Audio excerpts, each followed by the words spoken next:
People love to say clothes do not matter. Then you watch what they do before you have said a single word. You walk into a store in the wrong shirt, and a security guard learns the way you move through the aisles before the cashier learns your name. A stranger decides how much of their patience you are worth, based on the stitching at your collar, before you speak, before you smile, before you prove one thing about yourself. The fabric has already spoken for you, and it does not always say what you would have said. Watch it happen from nothing on your back to $10,000, and watch how little of it was ever really about you. Level 1, $0.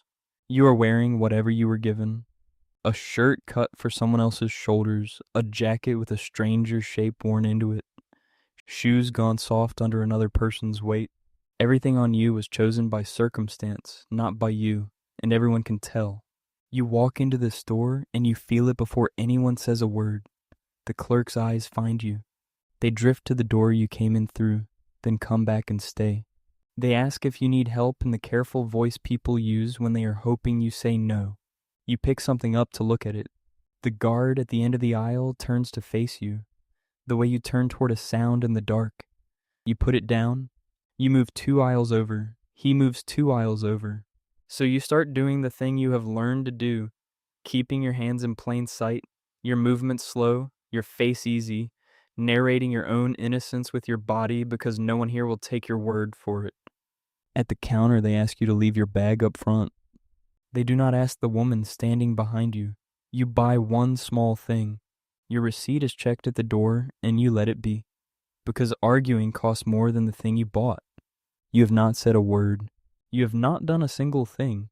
The clothes spoke first, and what they said was, watch this one. At level 1, you are not judged for who you are. You are judged for what you might cost the people around you. Level 2, $30. The cheapest clean clothes the store sells, stiff, plain, a size too big, because big was what was left on the rack.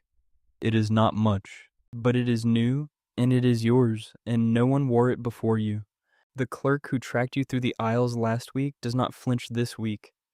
They do not help you either. You are processed, scanned, handed a receipt, forgotten before the door has closed behind you. The guard's eyes pass across you and keep moving to the next person who came in. You sit down for a job you could do in your sleep, and the man across the desk looks at your collar instead of your hands while you answer his questions. He thanks you for coming in. He does not write anything down. Nobody studies you. Nobody serves you. Nobody is unkind to you, and that is the strange part, because indifference does not feel like cruelty until you notice it never lifts. You have spent your way out of suspicion, and the only thing it bought you was silence. At level 2, you're not welcome yet. You have simply stopped being a problem. Level 3, $120, fast fashion, the clothes that look right in your mirror at home and look like effort everywhere else. The visible logo that proves you know what is popular, even when you cannot yet afford what is good. At a party, someone glances down at your shoes and lets the look sit half a second too long. Then they lift their eyes with a smile that has already filed you somewhere. Another person tells you they love that your outfit is so comfortable, which is the thing people say when they will not say it looks good. You're halfway through a sentence when their eyes slide over your shoulder to a man in a better jacket, and they excuse themselves before you have finished it. On a date, the other person is perfectly kind. You still catch the small arithmetic moving behind their face as they place you. At the coffee counter, you are helped, but only after the man who walked in 10 seconds behind you in a better coat. The world has started answering you. It just answers you a beat slower than it answers everyone dressed above you. At level 3, you are not being ignored anymore. You are being kept waiting. Level 4, $400. A clean, ordinary outfit that actually fits. Nothing loud, nothing clever, no logo doing any talking. The first clothes you have ever owned that announce nothing about your money in either direction. And something strange happens. People stop noticing you at all. The clerk answers your question without the little calculation running first. The host glances up and sees nothing to solve. He waves you straight through. You walk into a store that would have followed you a year ago, and a member of staff asks if you are finding everything all right. then leaves you alone, which is its own small miracle. You cross a crowded room and nothing snags, no eyes, no pause, no second glance back over a shoulder. You're not the cheapest person in the room.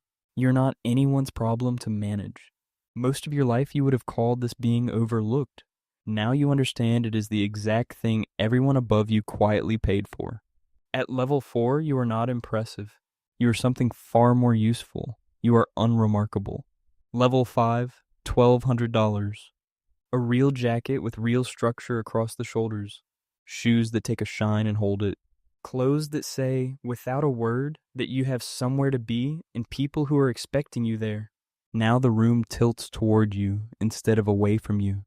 At the restaurant, the host stops scanning the doorway behind you. He walks you to a table himself, the good one by the window, the one that was somehow not available to the couple ahead of you. You are addressed first in a group. You are called sir before anyone has asked your name. The same kind of clerk who once followed you through a store now straightens up and asks, sincerely, whether there's anything they can bring you. And here's the part nobody warns you about. None of these people are looking at your taste. They never were. The clothes were never being judged for whether they were nice. They were being read for one number only, how much attention you are worth before you open your mouth. At the bottom, the fabric told them not to bother. Up here, it tells them to pay attention. Nothing about you changed between those two stores. The same person walked in both times. Only the signal on his back was different, and the signal is all anyone was ever reading. At level 5, you finally see the whole game. You were never being dressed. You were being priced. Level 6, $3,000. Tailored. Quiet. No logos anywhere, because a logo is for people who still need to tell you. And the people who matter at this level already know without being told. The cup belongs to your body and no one else's. You check into a hotel and the desk takes your card once. They glance up at you and do not ask for it a second time, the way they did with the guest before you. A restaurant that was fully booked an hour ago finds a table the moment you arrive in person.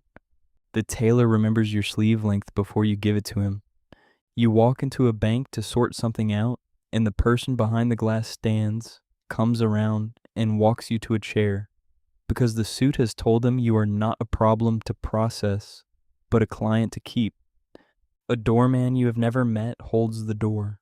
He says something quietly into his collar, so that by the time you reach the desk inside, someone is already standing to meet you.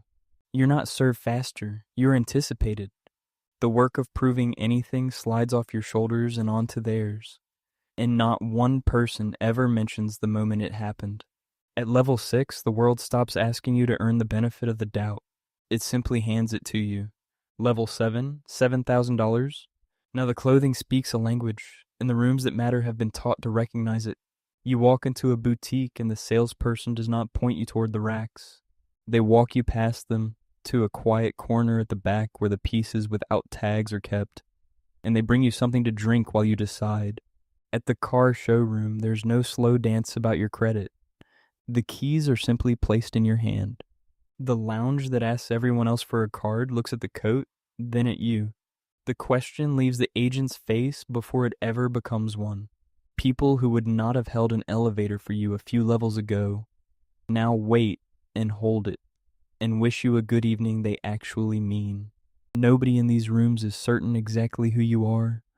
They have simply decided it is safer to treat you as more than you might be than to risk treating you as less, because the people who dress like this tend to remember who is rude to them. The room no longer just makes space for you. At level 7, the room performs for you. Level 8, $10,000, and there's no ceiling above it. Clothes so expensive that nobody asks the brand, because the only people who would recognize it already own it. The tailor does not wait for you to come to him. He comes to your home. He lays the cloth across your own table and marks the chalk while you stand in your own light. When you do go to the boutique, someone turns the sign on the door. The public stays outside on the pavement while you are inside. The clothes are brought to you on a rail with no tags on them at all, because the number's not a thing that gets discussed here. It is a thing that has already been understood. You walk into a room and there's no moment of being sized up, because the sizing up happened somewhere above you. long before you arrived. Every door is already open, every chair is already pulled out, and standing in the middle of all of it, dressed in the answer to a question you spent your whole life being asked, you notice the one thing the very bottom and the very top quietly have in common. Down there, nobody looked at you because the clothes told them not to. Up here, nobody looks at you either because the clothes are doing all the looking for them. Nobody in the room is deciding who you are. They decided a long time ago. At level 8, you are not treated like a customer or even a guest. You are treated like a conclusion the world reached without you, and has only been waiting for you to walk in and confirm. Somewhere right now, a person is standing in a fluorescent store in clothes that somebody else wore first. A security guard memorizes the way they move.